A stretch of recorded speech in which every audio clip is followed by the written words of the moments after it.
이 시간에는 지난 시간에 이어서 우리가 가상 7원 하나님께서 십자가에서 돌아가시기 전에 하신 7마디 말씀 중에서 우리가 5번째 말씀을 생각하고 있었습니다. 6번째 말씀이 요한복음 19장 28절 우리 말씀을 갖고 얘기하고 있었죠. 19장 28절 다시 한번 찾아볼게요.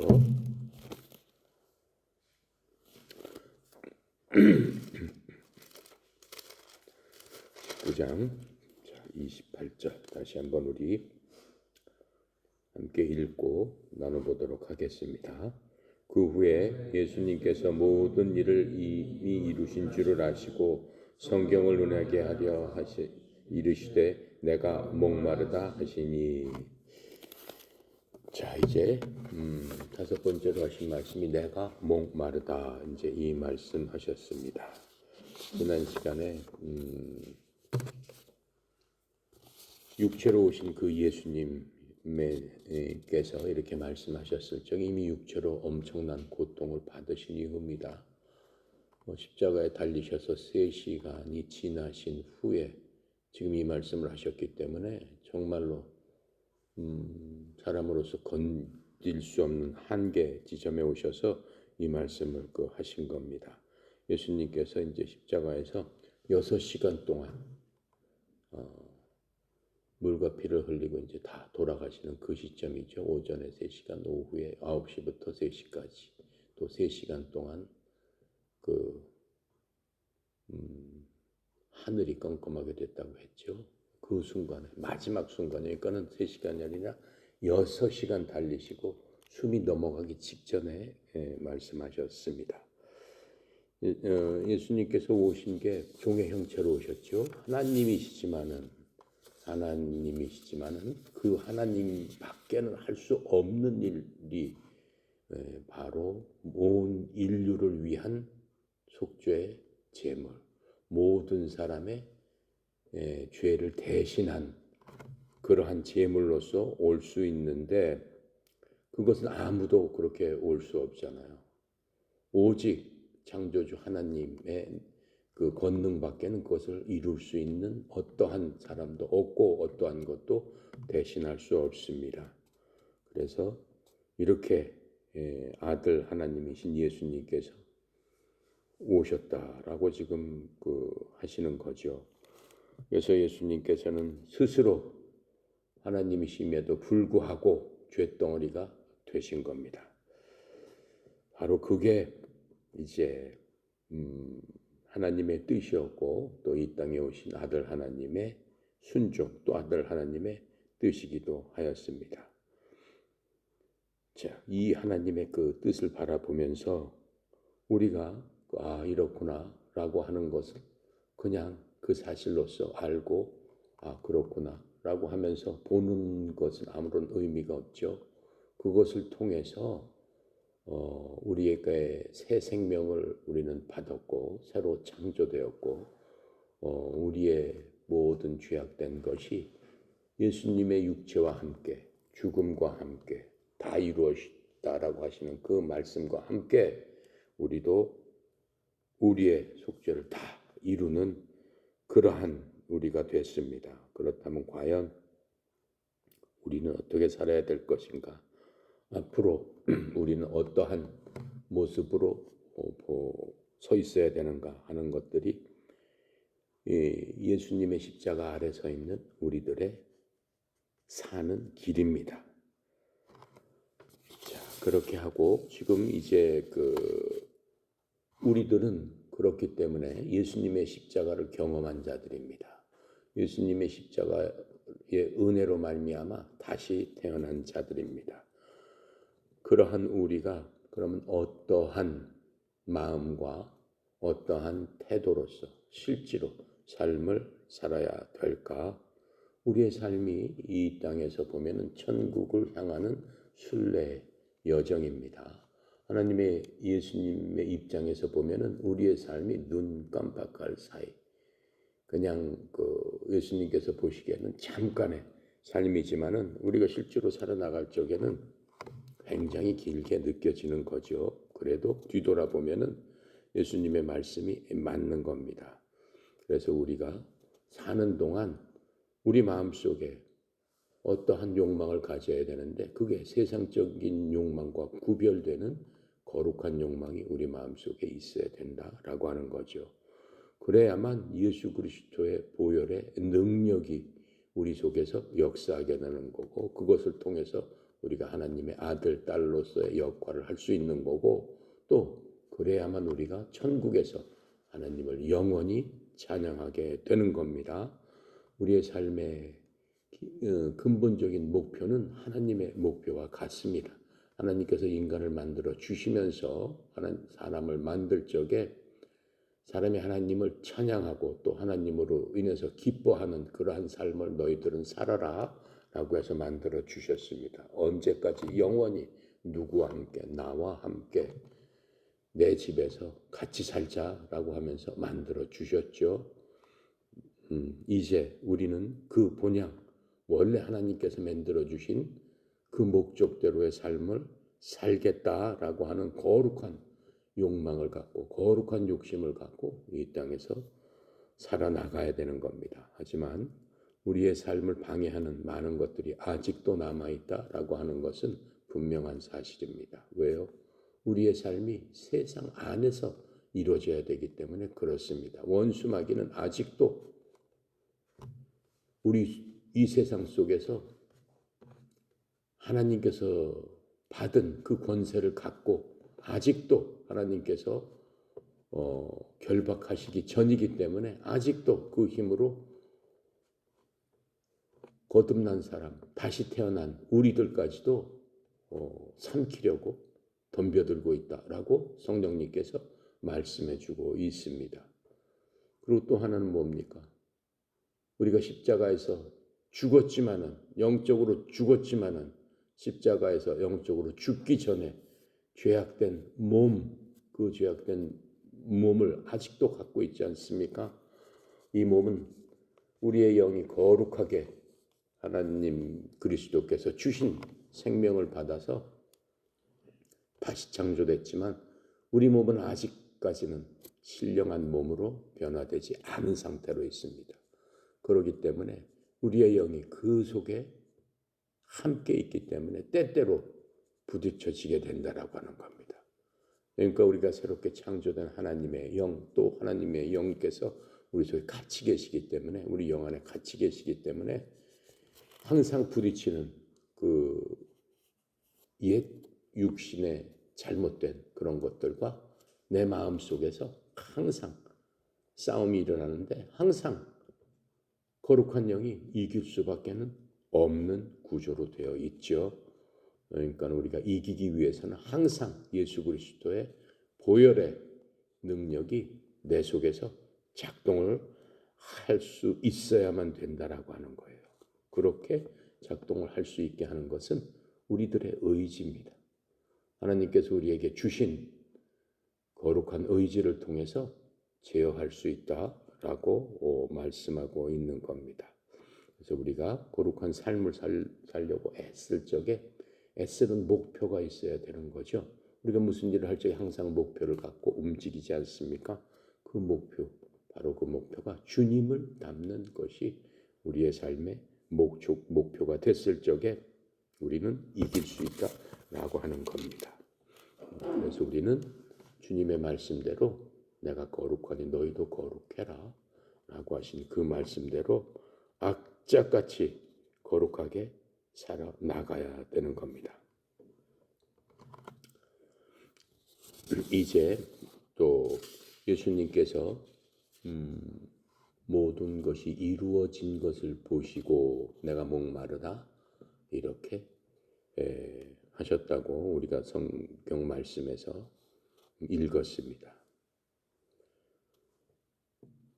예수님께서는 인간 피조물 어느 것도 할 수 없는 바로 그것을 이루신 거죠. 오직 십자가에서 그 모든 것들을 단번에 영원히 이루어 놓으신 겁니다. 그래서 이제 우리에게 우리뿐만 아니라 모든 사람의 유일한 소망은 하나밖에 없어요. 그리스도 예수님께서 십자가에서 이루어 놓으신 그것을 자기 것으로 만드는 바로 그것이 유일한 소망입니다.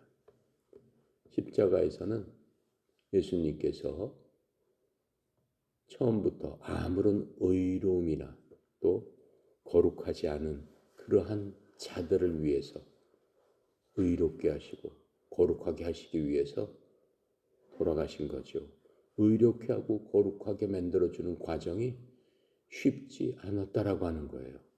그 쉽지 않은 과정 속에서 우리가 뼈저리게 느낄 수 있는 것은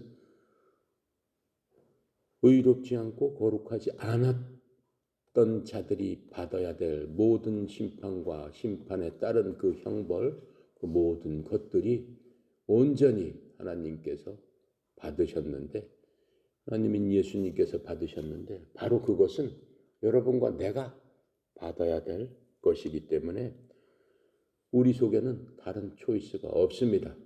오직 예수만이 우리의 삶의 길이요, 진리요, 생명입니다. 라고 고백할 수밖에 없어요.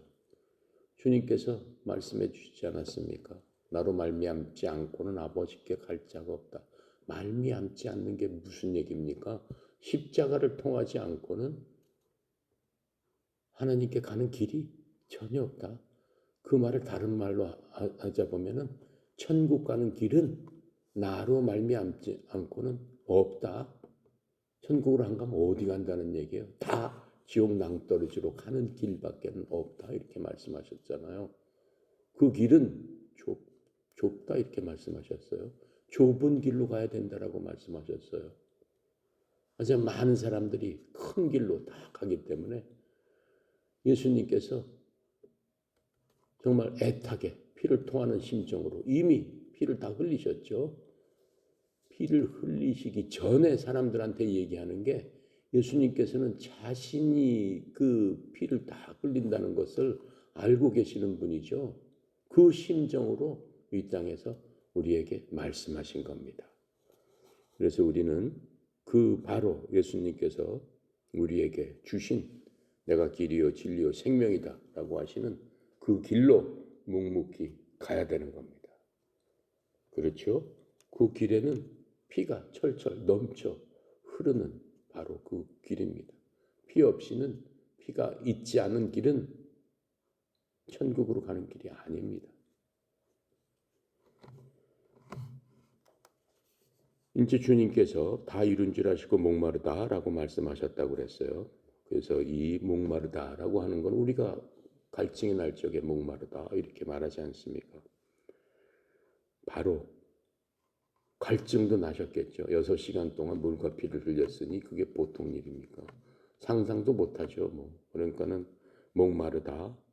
인간으로 참 인간으로 달리셨으니까 당연히 목이 마르시죠. 그보다 더한 갈증이 주님께서는 있었는데 주님은 하나님이시고 온전히 하나님이시고 온전히 사람이시기 때문에 양면을 다 갖고 계시는 분입니다. 그러니까 하나님 말씀이 그냥 인간적인 것으로 말씀하시는 건 없어요. 그 속에 하나님의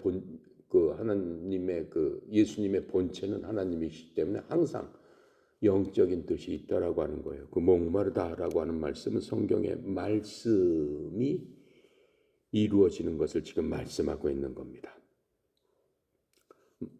이 마태복음 이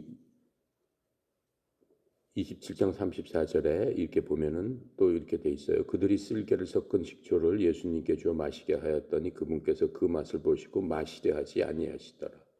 이렇게 돼 있어요. 이 마시는 광경에 대해서는 요한복음, 마태복음 조금씩 틀려요. 그 복음서 3개에 나와 있는데, 그러니까 주님께서는 이 마시지 않은 거절하셨다. 마르다 마셔. 내가 목이 마르다라고 해서 드렸는데 마시지 않으셨단 말이에요. 그럼 맛이 목마르다라고 했으니까 당연히 마셔야 되는 거 아닙니까? 근데 마시지 않으셨다라고 돼 있어요. 왜 예수님께서 마실 것을 거절하셨을까? 왜 거절해서 마시고 싶다라고 했는데 정작 드리니까는 안 마시더라라고 하는 거예요. 그럼 왜 그렇게 하셨을까? 그게 바로 하나님의 말씀을 이루시기 위한 거다라고 하는 겁니다. 하나님의 그 말씀이 뭐냐면은 시편 69편 19분부터 21절에 나와 있습니다. 69편 19부터 21절에 이렇게 말씀을 하고 있어요. 주께서 나의 치욕과 수치와 불명예를 아셨사오니, 주께서 지금 예수님의 그 메시아의 말씀을 다윗이 대언해서 지금 써놓은 겁니다. 나의 대적들이 다 주 앞에 있나이다. 모욕이 내 마음을 상하게 하여 내가 근심이 가득하므로 내가 불쌍히 여길 자를 찾았으나 아무도 없었고 위로할 자를 찾았으나 아무도 찾지 못하였나이다. 그들이 또한 쓸개즙을 나의 먹을 것으로 주며 내가 목마를 때 내게 식초를 주어 마시게 하였나이다. 마셨다는 게 아니고 내가 목마를 때 주었다라고 하는 것을 그대로 지금 이루기 위해서 내가 목마르다 이렇게 말씀을 하셨다라고 지금 하는 거예요. 그래서 성경에 이러한 말씀, 대언의 말씀이 예수님 오시기 전에 이게 무슨 1500년 전의 말씀이니까 그 말씀 하나하나 나한테 대해서 한 것들은 내가 있는 동안 다 이루어야 되지 않겠느냐라고 하는 거예요. 그게 하나님의 뜻이다. 왜요? 성경의 말씀은 곧 하나님이시다라고 얘기했어요. 근데 하나님께서 1.1핵이라도 틀린 바가 없다라고 말씀을 하셨기 때문에 예수님에 대해서 하나님께서 말씀하신 것은 예수님께서 직접 오셨으면 그 말씀대로 다 이루고 가셔야 된다라고 하는 거예요. 그러니까는 그것이 어떠한 것이든 간에 예수님께서는 이 땅에 계시면서 그 모든 것들을 다 이루셨다라고 하는 거예요. 왜요? 그게 하나님 아버지의 뜻이잖아요. 그럼 그 뜻하고 다르게 이루시지 못하면은 그 말씀이 어떻게 되는 거예요? 공허한 말씀이 되잖아요. 이루어지는 말씀이 되지 않지 않냐라고 하는 거예요. 근데 예수님께서 그렇게 하실 수 있어요? 아니잖아요. 예수님 하나님이신데, 예수님이 곧 그 말씀이신데 본인이 했던 거란 말이에요. 그럼 다 이루어야 되는 거예요. 실제로 와서. 그래서 그 다 이루는 것들을 십자가에서까지 이제 보여주시면서 그 목마르다라고 그 말씀을 하신 겁니다. 그래서 예수님께서 이 성경을 온전히 지금 이루기 위해서 목마르다라고 지금 하신 겁니다. 우리는 어때요? 주님을 갖다가 사랑합니다. 그러면서 우리가 하는 일은 뭐예요?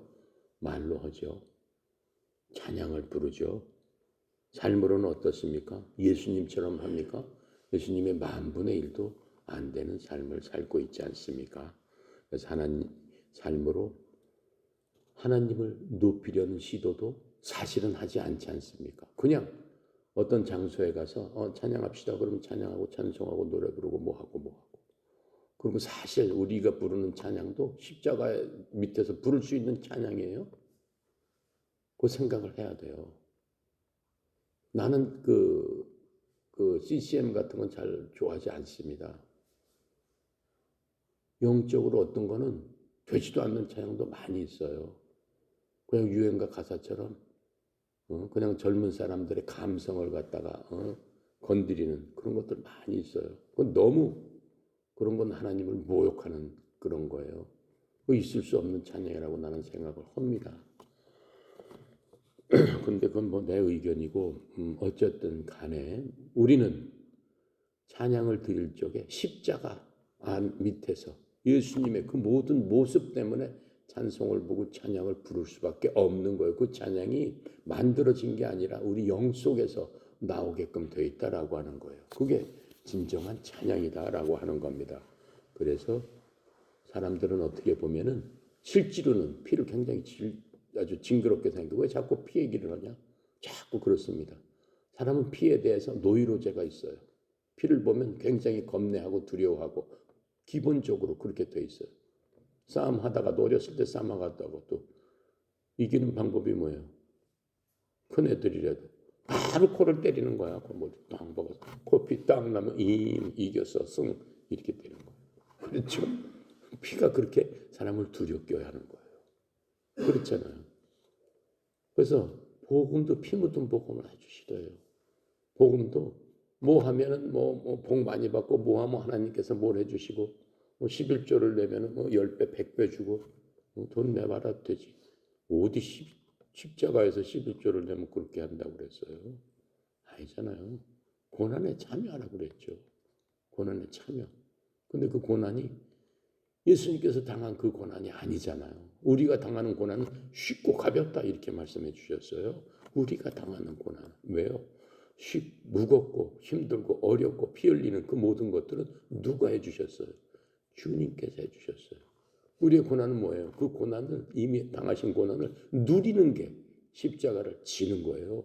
그러니까 내가 너한테 주는 십자가는 쉽고 가벼우니까 나를 그거 메고 따라와 이렇게 말씀하시죠. 만약에 그런 고난이었다면은 예수님과 같이 당하는 고난 그걸 주셨겠냔 말이에요. 감당이 안 되는데 오직 주님만 할 수 있는 바로 그 고난인데 아니다라고 하는 겁니다. 그래서 우리 같은 하나님의 백성들 우리의 삶은 어때야 되는 겁니다. 어때야 되는 겁니까? 우리의 삶의 최고봉, 나의 삶의 정점은 무엇인가 생각해 봐야 돼요. 내 삶의 가장 소망과 가장 큰 희망, 진짜 살아가면서 숨을 쉬고 살아가면서 그것은 무엇일까? 라고 생각을 해볼 필요가 있습니다. 쉽게 여기면 하나님의 뜻이 이루어지는 거죠. 쉽게 얘기하면은 back to the beginning이에요. 처음으로 돌아가는 거예요. 하나님께서 말씀하신 처음으로 돌아가는 거. 그게 우리 삶의 정점이 되는 겁니다. 그게 뭐예요? 내 삶 자체가 하나님의 찬양이 되고 내가 매일매일 순간순간마다 나를 만드신 하나님으로 인해서 내 삶이 기뻐집니다. 라고 했을 적엔 더 이상의 영광이 없다라고 하는 거예요.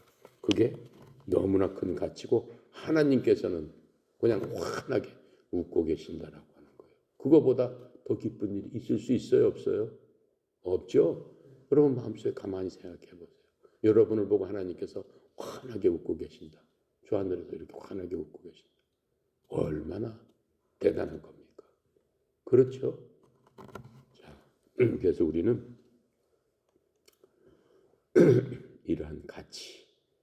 이러한 가치를 세워주는 게 바로 예수님의 5번째 말씀입니다. 내가 목마르다라고 하신 그 말씀 중에 우리의 가치를 세우라고 하신 주님의 피 묻은 음성을 들을 수 있는 겁니다. 자, 그리고 예수님께서 이제 식초를 거절하셨다라고 나오죠. 우리 성경 포도주인데 예수님 포도주를 마시친 적도 없고 포도주를 여태까지 손에 대신 적도 없습니다. 어느 성경에는 식초라고 나와 있고 어느 성경에는 식초라고 나와 있고 어느 성경에는 포도주 뭐 이렇게 나와 있습니다. 정확하게 말하자면 식초입니다. 포도 식초입니다. 포도로 만드는 식초입니다. 이 복음서에 예수님께서 식초를 마시지 않겠다라고 거절하는 장면이 조금씩 틀려요. 내가 한번 찾아봤어요.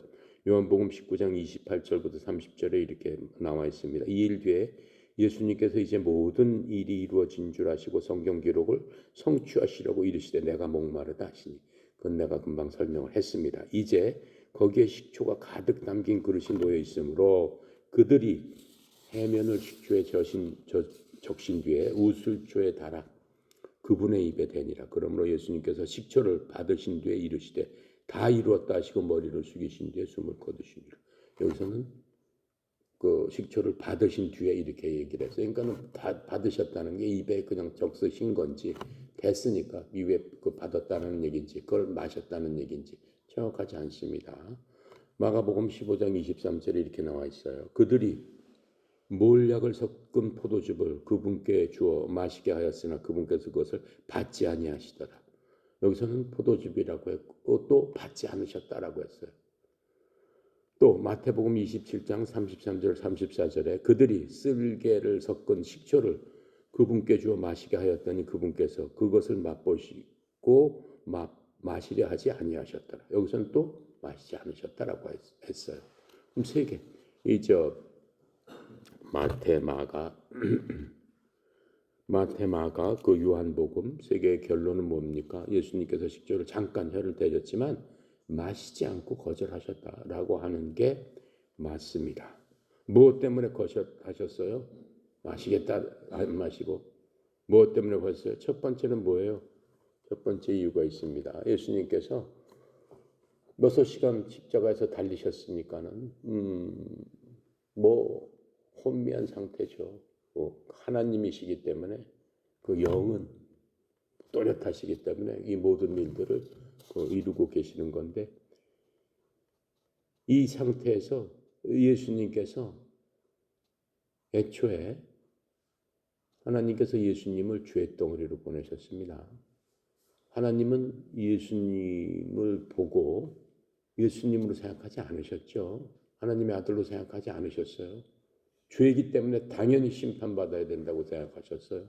그래서 하나님께서 죄에 대한 죄 자체로 보고 죄에 대해서 그냥 갖고 계시는, 그냥 항상 하시는 그 진노를 퍼부어서 예수님한테 그냥 쏟아 부어버린 거죠. 그래서 예수님 몸이 만신창이가 되고 피를 다 흘려버리게 된 거죠. 그건 예수님께서 애당초에 받으셔야 할, 말하자면은 플랜이었어요. 계획이었어요. 하나님의 뜻이었어요.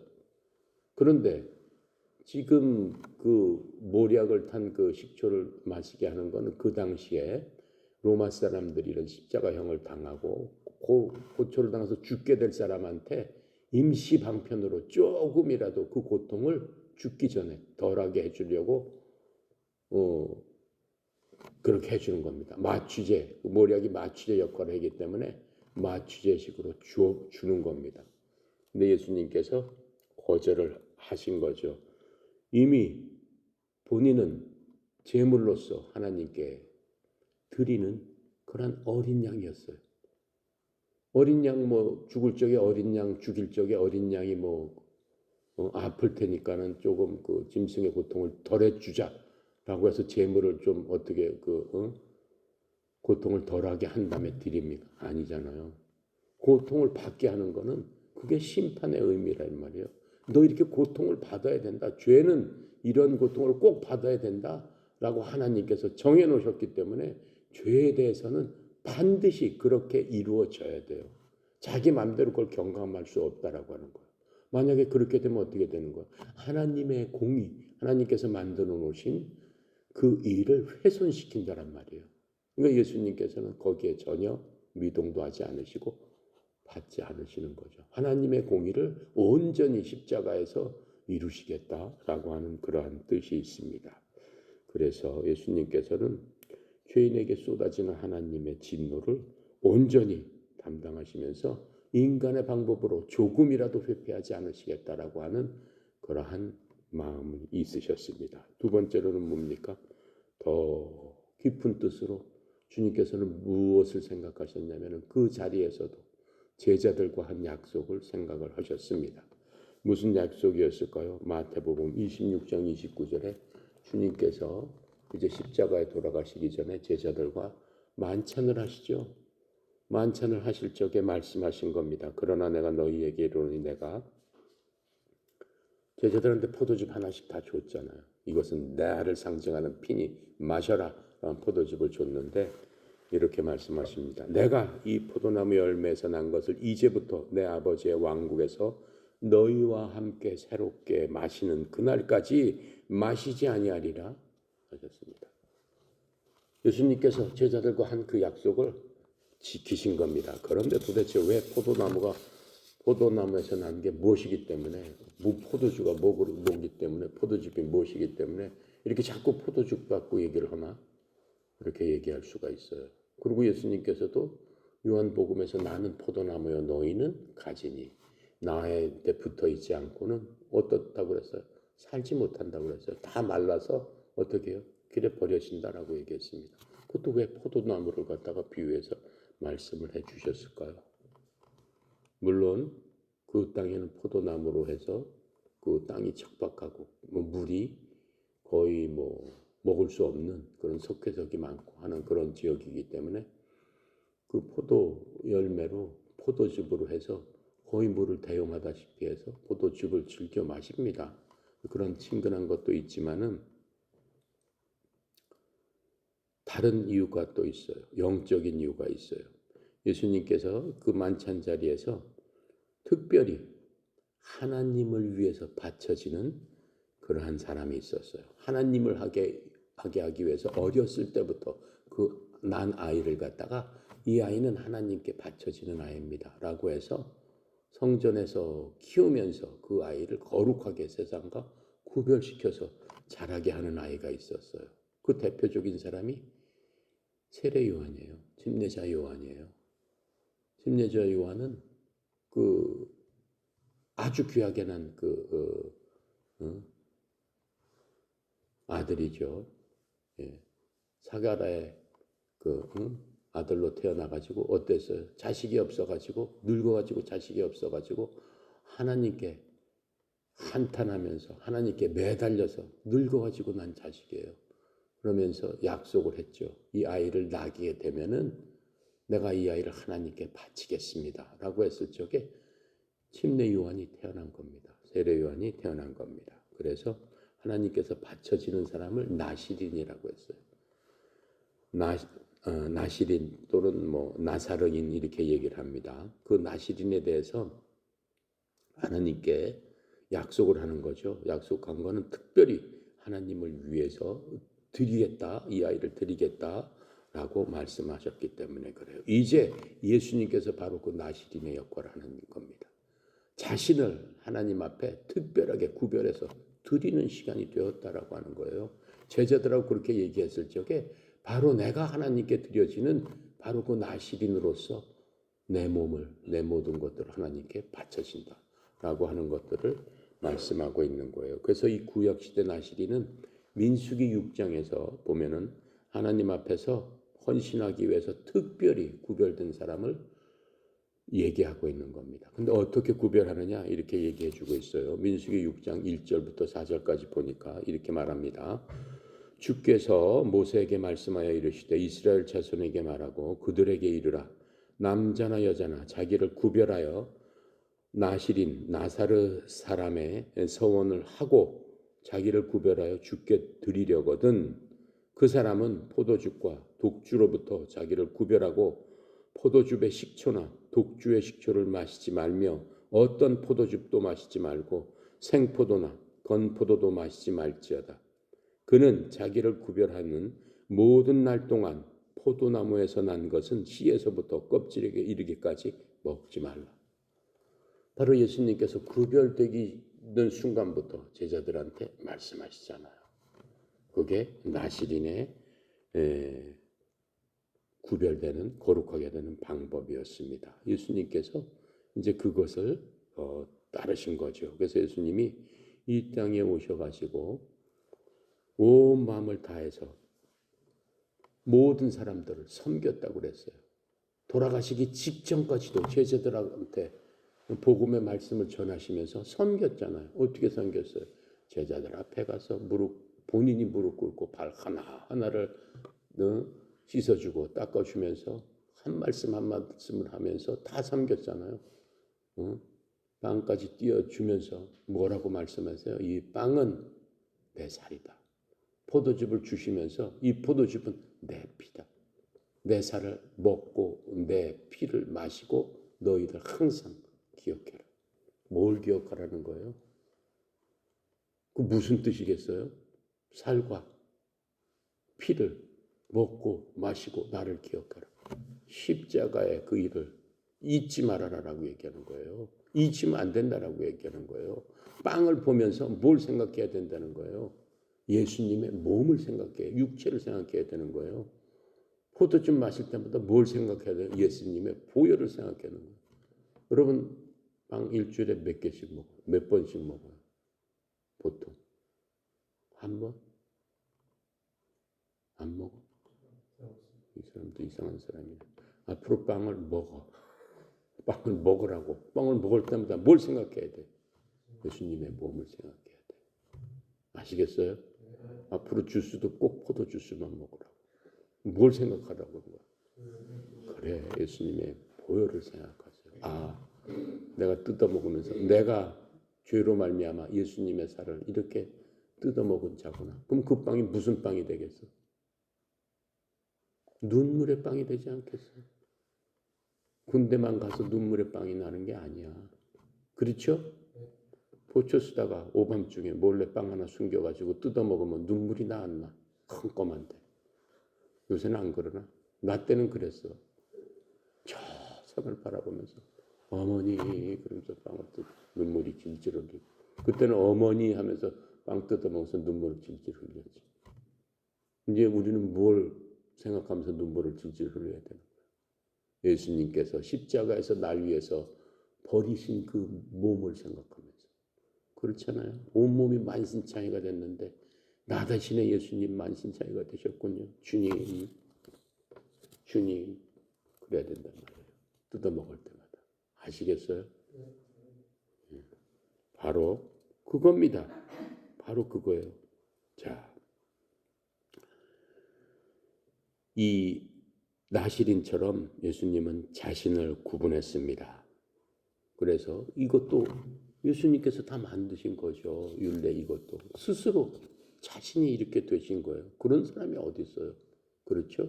이게 진정한 예수를 닮은 리더십이에요. 예수의 리더십이에요. 진정한 그리스도인들의 리더는 이러한 리더십을 가져야 된단 말이에요. 자기가 정했으면 자기가 가장 나아서 먼저 하는 사람, 바로 그게 그리스도인의 리더십이란 말이죠. 그것들을 보여주는 겁니다.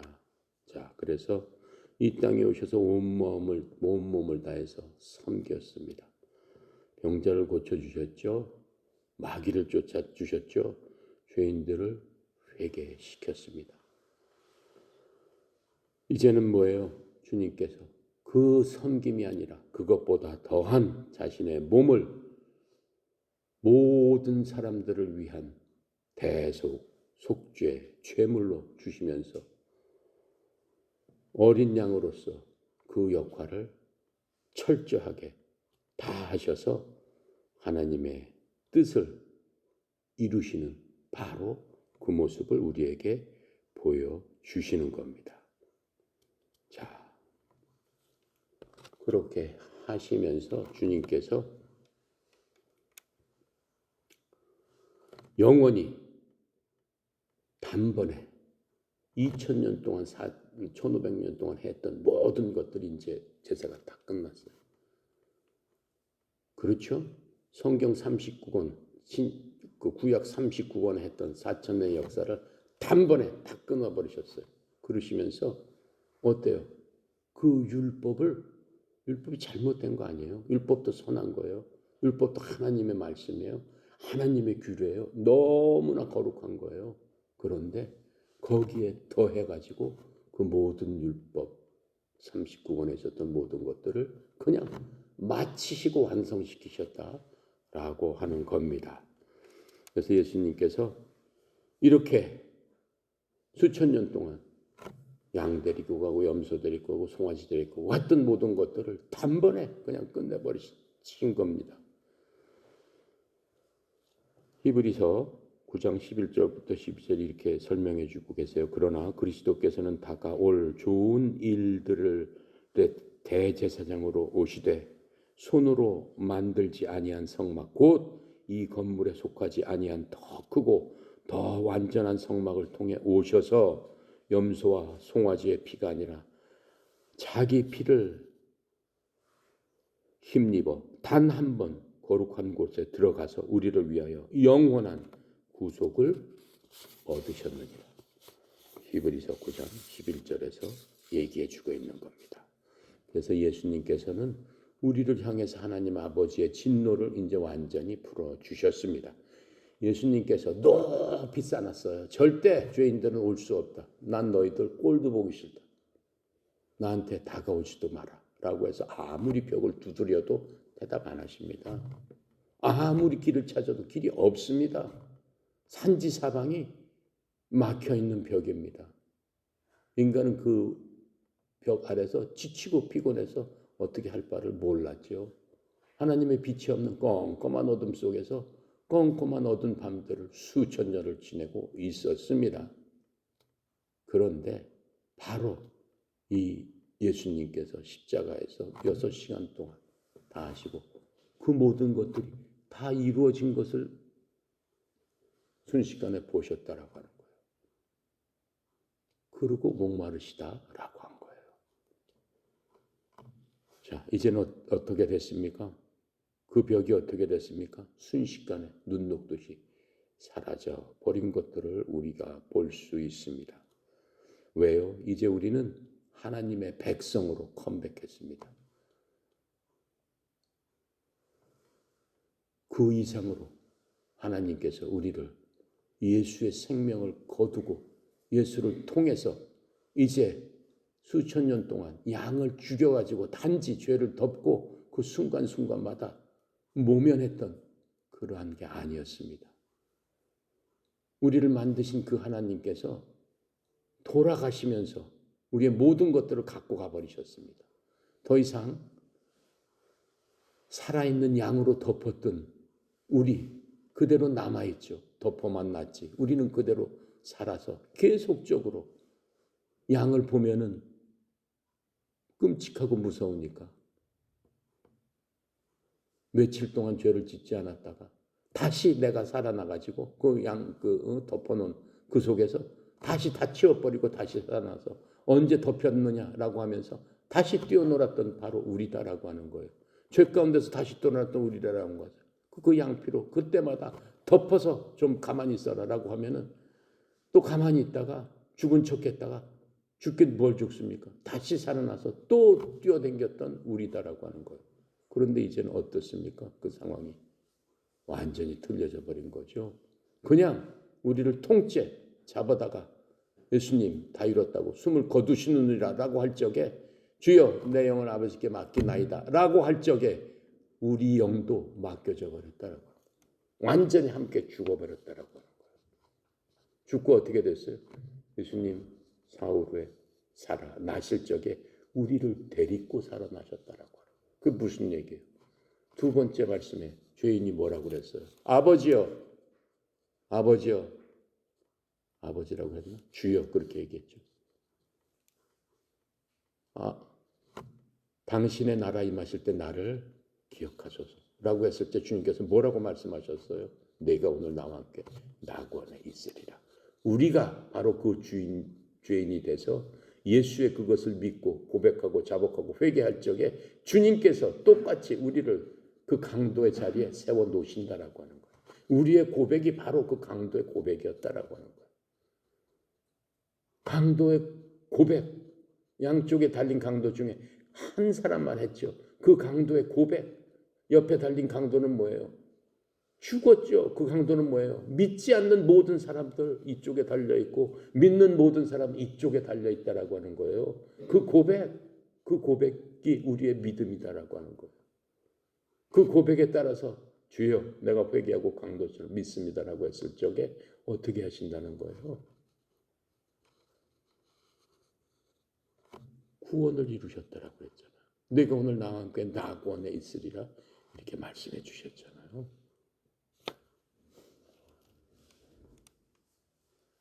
바로 그것이다라고 하는 거예요. 그 강도는 둘 다 어떻게 됐어요? 죽었잖아요. 육신은 죽었잖아요. 우리가 그렇다라고 하는 거예요. 우리 육신도 그 강도처럼 죽었다라고 하는 거예요. 육신 죽었어요. 다시 살아나지 않아요. 죽었다라고 하는 거예요. 그렇죠? 근데 우리는 어때요? 육신은 살아있잖아요. 우린 그 강도하고 틀린 점은 그 강도는 육신이 죽었지만은 그 육신은 강도는 어떻게 됐겠어요? 그 육신은 어떻게 됐겠어요?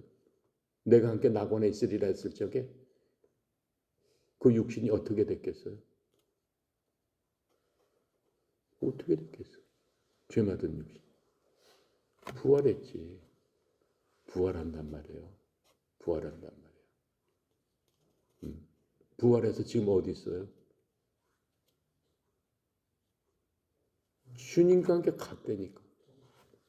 천국으로. 신령한 몸이 돼서 주님과 같은 몸이 돼서 갔단 말이에요. 그럼 우리는 그 강도하고 틀린 점은 몸은 아직 있다라고 하는 거예요. 이 땅에. 몸은 아직 있다라고 하는 거예요. 근데 무엇이 다시 살아났다. 내와 함께 낙원에 있으리라 할 적에 우리의 영은 다시 살아났다라고 하는 거예요. 죄악된 영은 죽었다라고 하는 거예요. 죄의 본성은 다 죽었다라고 하는 거예요. 우리 영 속에 있었던 우리 죄악된 우리 혼은 다 죽었다라고 하는 거예요. 우리 영도 죽어 있었다라고 하는 거예요. 담벼락으로 막혀 있었다라고 그랬잖아요. 영이 죽었기 때문에 하나님 볼 수 없다라고 했잖아요. 근데 주님께서 다시 살릴 적에 담벼락이 없어지면서 하나님을 볼 수 있는 바로 그 영이 중요한 거죠. 영은 끝까지 사는 거니까 다시 살아났다라고 하는 겁니다. 이해가 갑니까? 자, 그래서 우리의 영은 지금 어디에 있어요? 주님 다시 살아나서 천국으로 가실 적에 우리의 영은 어디에 있어요? 지금 어디 있어요? 여러분 안에 있지. 지금 여기도 있지. 하지만 우리의 영은 또 어디에도 있다라고 하는 거예요. 그렇죠? 주님과 함께 천국으로 같이 갔다 그랬어요. 그래서 실제로 우리는 지금 현재 주님과 함께 어디에? 천국의 하나님의 우편에 주님과 함께 있느니라. 이렇게 말씀하고 있는 거예요. 성경에서 그렇게 말씀해 주시고 있는 거예요. 이해가 갑니까? 예, 바로 그겁니다. 자, 그래서 우리의 사는 삶은 그리스도 안에서 이루어지는 생명이 되어야 되는 겁니다. 우리의 영광은 다 이루어 주신 예수님의 십자가를 지고 죄를 이기신 승리를 함께 누리는 것입니다. 그게 우리의 영광이요, 하나님의 영광이요, 하나님께서 원하시는 겁니다. 그것을 위해 우리에게 주신 쉽고 가벼운 십자가가 우리에게 주신 바로 뭐예요? 전신갑주다라고 하는 거예요. 전신갑주를 우리에게 주신 겁니다. 십자가의 보혈을 통해서. 에베소서 6장 14절부터 18절에 이렇게 말씀하시는 겁니다. 그러므로 우리의 소망이고 우리의 삶의 길이 바로 거기에 있는 겁니다. 에베소서 6장 14절부터 18까지 보면은 그런즉 서서 진리로 너희 허리를 동여매고 의의 흉배를 입으며 화평의 복음을 예비한 것으로 너희 발에 신을 신고 모든 것 위에 믿음의 방패를 취하여 그것으로 너희가 능히 사악한 자의 모든 불화살을 끄고 구원의 투구와 성령의 검 곧 하나님의 말씀을 취하라. 모든 기도와 간구로 성령 안에서 항상 기도하며 모든 성도들을 위해 모든 인내와 간구로 그 일에 깨어 있어라. 이게 하나님께서 십자가 밑에 있는 피에 젖은 우리들에게 하시는 말씀이다라고 하는 겁니다. 이해가 갑니까? 네. 감사합니다. 기도하고 마치도록 하겠습니다.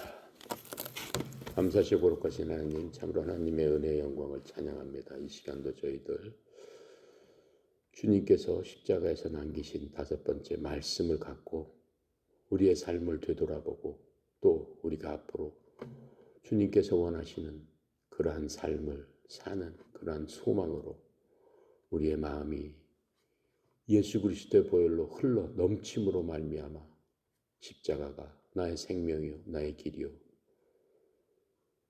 나의 온전한 영광임을 하나님께 고백합니다. 아버지 하나님, 우리의 삶이 십자가 아래에서 승리하는 삶으로 인도해 주시옵소서. 옆에 속하 있는 하나님의 사랑하는 모든 자녀들에게도 동일한 은혜로 베풀어 주셔서 십자가에 주님의 말씀 붙들고 끝까지 순례의 길을 하나님의 보혈 안에서 승리하는 그러한 자들 되게 하여 주시옵소서.